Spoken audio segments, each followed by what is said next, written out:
Ladies and gentlemen, Tactical Advance here, and welcome back to some more Star Citizens. Now, got some different ships to look at today. Very kind, another YouTuber, Pepper Belly. I'll leave his link in the description. I'm sure you can go and like or subscribe to his channel. He's let me use his login. Very kind of him. So I actually did speak to Star Citizens. I've emailed them and contacted them and asked them, can they set up a media account for us YouTubers, so we can actually just sort of, you know, get all the ships in one hangar and then sort of, you know, do some content on it, rather than having to share everyone's logins. And it looks like they're going to be doing it, but they're going to be waiting until some of the ships are actually completed, because at the moment there's not really that many. Now, the first thing actually we can talk about today, because I mean, from the last video I did, there's been quite a few updates actually. I've actually probably noticed, without even looking at the list of updates that were made, I can see that there's other updates there that it looks like they haven't listed, and also the most significant one for me is the performance increase. I'm running on very high. I have a quite good setup, and it's running at 100%, but I can feel now, I mean, I've got a Corsair 4,500 DPI mouse, and you can see it juddering there. It's very, very sensitive now, and it's smooth. The moving, I just sort of, as soon as I logged into the Hangar and I started walking around, I realised straight away that they've really sorted out a lot of them jumpiness and buggy issues we had before. Now, the other thing I noticed immediately as soon as I logged in, and particularly in my hangar, not in this one, but in this as well, and I've noticed it straight away, is the lighting. Now, I'm not just talking about the lighting up here.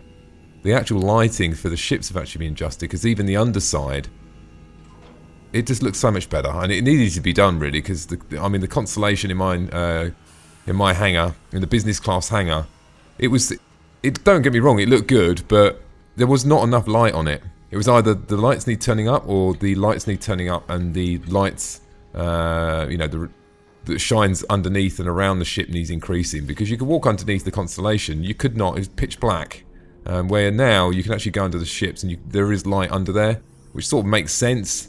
I think that was one of the sort of most significant things. And a few other things as well. I mean, I know PBR is going to be introduced at a later date, but, oh, do you know what? I've been walking around thinking, I'm starting to notice things. I was standing over here earlier. I was looking at because of this sort of floor. Can you see that light moving there with me? Look. That's that sort of window, look. That was not there before, guys. So there's some other things they've added in as well, which I noticed. You can see the reflection there, look, moving around. And also, like, when you're moving around on the floor, look, you can see the lighting. See the lights over there. I know this is a really stupid thing, guys, but it's attention to detail, and this is what this game's about. And I noticed that sort of level of detail, you know. And if you look over near the hangar doors now, you can see the reflection. So it's the light hitting hangar doors and reflecting off the doors and hitting the floor. Look, you can just see it over there. So it's crazy things that I notice sometimes, but you know, this is what I like about the game. It's the fact that that level of detail's there. But yeah, so lots going on. Obviously, they announced a couple of weeks ago also about, you know, having the company sort of thing, which is great, which is going to be sort of clans and such, isn't it, I suppose, I imagine. But actually today, I wanted to have a look at the LN, the Aurora. Now, the Aurora, I'm not saying they're understated. I think that actually, do you know what? It's probably one of the very few ships I would actually probably, I mean, although I've got quite a few of the bigger ships, I think to myself, look, I actually want an Aurora. I actually like them. Now, looking at the Constellation, I don't know if you remember, now, to the left and the right of the Constellation, and also on the rear, and it's actually got one on the bottom actually as well. You've got these round circular air hatches. Now, I don't know what you think, guys, but this hatch almost looks very similar, to the point where I actually think, I know for a fact that they said that not all ships will be able to dock on the side of other ships. You know, you can land on them if you've got an Ignis or something ridiculous. Obviously, you can just fly in and land, but for docking on the side, you would have to be a particular type of ship. And I've looked at the Constellation, I'm thinking to myself, if I had to think of a ship what could dock on the side, I mean, the door's the same size as the door on the side of the Constellation, that is. All you need then is some sort of, like, this thing to pop out maybe about, what, 3 feet? And the Constellation pop out 3 feet, and then you're docked. So, if I was a gambling man, I would say that actually, do you know what? I think the Auroras are going to be the one that are be able to dock on the side.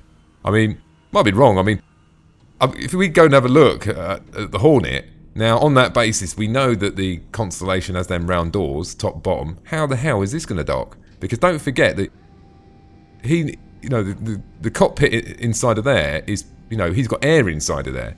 Obviously, he's got his suit on, his mask on. I'm sure he can survive without it. But, there's no... Unless he flies sideways or... I can't see how it's going to work on a ship like this. And I understand. I can see quite clearly looking at the Aurora series. Actually, yeah, it makes total sense, actually. I think the Aurora is about to dock quite easily. So that was the first thing I noticed anyway. Now, this ship is pretty impressive. I do like it. It's small, but do you know what? Actually, it's the Aurora LN, which am I going to say actually it's the better one? I mean, it's got what? It's got more upgrade points than the others. It's got 5, only 1 extra one, but it all helps at the end of the day. But I do like this ship, and I like what they've done inside as well. So we're going to take a look anyway. So everyone wanders inside. Well, first of all, actually, just do a quick look round. We got obviously got the guns on the floor there. Probably sitting a bit too low to the floor. Probably going to raise the feet up, wouldn't they, a little bit? What do you reckon? I would say probably a little bit, make them feet a bit higher. So you've got guns on the lowest section there. It's quite modular, this one, so you can change, you can bolt things on and you can change the center section. And this is going to be quite a configurable little ship, actually. But this is going to be the perfect, if you want to just, pledge a small amount of money and you just want to get into the game and have some fun and, you want to do some fighting, because I know what you're thinking. You can gear this thing up, and I've seen a couple of people do it. But this thing can, you'll be surprised how many guns you can get on this thing. Now, guns are obviously key, but obviously maneuverability has a big factor. But if you don't want to put a massive amount of money in, you can be a part of this at the early stage, just to be in the alpha and the pre-alpha, and get something like an Aurora, fantastic little ship. And I think actually for the small, if we compare this to not compare it as in what sort of ship, but if we say like the Aurora over the Hornet, I think there's more detail on the Aurora than there is the Hornet. That makes sense, doesn't it? I mean, what I mean by that, this one's got side doors. There's a lot more interaction that goes on in here. I feel like the longevity for me as a player, if I just had this, would be a lot longer than I had a Hornet. Because don't get me wrong, obviously if I want to do fighter, clearly I'll have to go with Hornet. But and that was my sole role. But other than that, other than getting in the cockpit and flying, you don't really have many other options. Where this you do, and I'll show you. So let's climb aboard.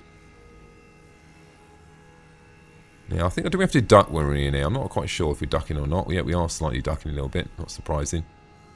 So let's have a look what we've got. We've got a little door here. We're going to have a look in there in a second. Now, I can't wait until PBR gets installed. It's going to be fantastic. And I think I just walked out to press the F button again by mistake, guys. So, now, what I'm expecting to happen, when we climb back in, what I'm expecting to happen when the ship's totally 100% complete. Now, obviously, there's 2 doors there, so docking on the Constellation or other ships will be to the left or to the right, which makes total sense. And if you look around the Aurora, both sides are the same width, so that's a good possibility. Now, you have this little sort of area here, and this area is just between obviously the cockpit and the rear quarters, and I'll show you that in a second. Let's see if we can get in, if we can actually turn this around or not. Just don't want to get out the door. So now he sort of slides around a little bit. It's a bit of a, the chair don't turn on this one, but yeah, my eyes have left my head there for a few seconds. I'm sure that needs a little bit of a. Oh, can we change our view there? Okay, here we are. Now, obviously, all the controls haven't been plugged in, but once again, I've instantly noticed the way the mouse is moving at the moment is very fluid. In fact, it's the DPI. That's what I'm thinking. The DPI, guys, is very impressive. Very impressive. And if I do a lot of design and stuff like that, and this is very high DPI. I can move like a very fraction here, an amazing, very very small amount of time, and very very smoothly. So I like that. I like that level of detail. So then it's just not like you feel like you've got total control over the body and the ship, so that's going to be great. Now, I think once PBR has obviously been implemented here, and also the controls and the display, the proper displays are put in, it's going to look fantastic. So that's your cockpit area, and then what you've got around here, I'm just going to squeeze around here. Got the rear quarters. Now, obviously, the advantage with this is obviously you've got a sleeping quarters here, so why you're going to ask yourself, okay, so okay, why do I need a sleeping quarters? You know, why do I want that? Well, actually, it's actually quite significant, actually. Let me just, am I actually in yet? Am I nice and comfy there? Doors closed. Can I actually look around now?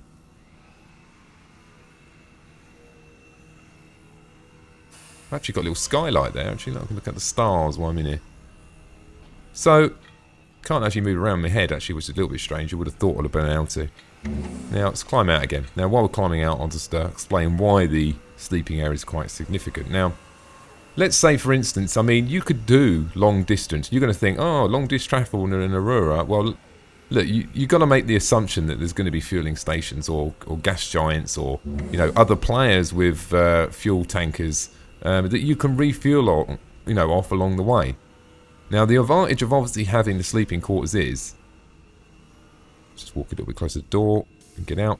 Now, the advantage of having the sleeping quarters is you can when you actually save, you save while you're asleep. If you know what I'm saying, it's not like your ship floats there; it will disappear. But you know, and that's how you would actually save. And obviously, if you're in your Hornet, I don't think you can just stop and save. You need to go into sleep, and that's the thing. You would have to go back. So, and that's I suppose that's how they're balancing. You know, what's the actual difference between, you know, fighter and having a sleeping compartment? There's a big definition there, and that is actually if you just, you know, flew for a stupid amount of time and you landed on a planet and then you went to someone else and you refueled and you carry on going, the last thing you want to probably do, because if you're exploring the galaxy, the last thing you want to do is think, right, I'm going to head back now and park up, you know, because you'll never be able to get past a certain distance, or if you did, you would just have to travel for like, you know, 6 days without having sleep just so you got to your destination, and then when you did get there, you would have to come way back. So having the sleeping quarters is that for that very reason. So once again, now you start to see the advantage of the Auroras. Now, don't get me wrong, you know, you got the 300 series have the sleeping quarters as well, but they're and that's the main reason why they're in the same class as, you know, executive fighters. And basically what it means is it's luxury inside and you get a bed, but at a sacrifice of probably maneuverability. And, you know, at the end of the day, the Hornet's going to be the better fighter, but it depends what you want to do. Now, if I had this now, I would do this. This would be ideal. The good thing about the Auroras are, right, by removing, let's say, if you, I know you're going to think, oh, this is crazy, but let's just say you just kept them weapons on there or you removed them weapons. Now, the advantage you've got is you could do smuggling, you could haul individuals, you could do, there's so much you can do in this, and the advantage is the low energy signature, because on the basis of the weaponry and the size, because it's so small. Now, if you compare it to something like the 300 series, the 300 series is going to have a bigger energy signature, there's no doubt about it, because obviously the engines and even in the stock guns. So, you know, and I think and that's what I like about what Star Citizens are doing. You know, you don't, it's not like you buy this ship and you got the best ship in the game and you're going to kill everyone. You're going to. That's not the case. You'll be good at one small piece in the game, but do you know what? When you compare that ship against the little Aurora, the Aurora is going to have maybe 3 or 4 things that's actually better than that ship, and that's how I think things should. You know, I think that's how the game should go, and that's why, you know, having multiple ships does become quite appealing. It's not like you get one ship and you say, yeah, I've got the best ship now, that's it. It's not like that. You know, it's not like, you know, the game's not going to be played like that, because every single ship is going to have its own little sort of perk and its own advantages. And the Aurora is definitely a really, really good ship. Really good, well configurable. You know, you can sleep in it, so you can save after long distance. So, you know, I'm thinking about getting one as well. I'm actually quite interested, actually. I've been looking at them, I'm thinking, oh, you know, which one? I'll probably go, if I can get the LN, I'll get the LN probably, because, I don't know, at the moment I'm basing things on upgrade slots. You know, maybe I'm wrong. I'll put my hands up, because we don't really know. We can only imagine what the upgrades are going to be. And when we say upgrades, we say things like weaponry and stuff like that, but it could be something like, let's say, for instance, well, which they've already said they're going to do, a special cargo hold that has, I don't know what you call it on the outside, special plating, like, you know, lead lining or something, so you can carry illegal cargo, so if you're scanned, the cargo can't be picked up. So things like that, you know, there's all sorts of other things, you know, beyond weaponry and the basic sort of stuff as well.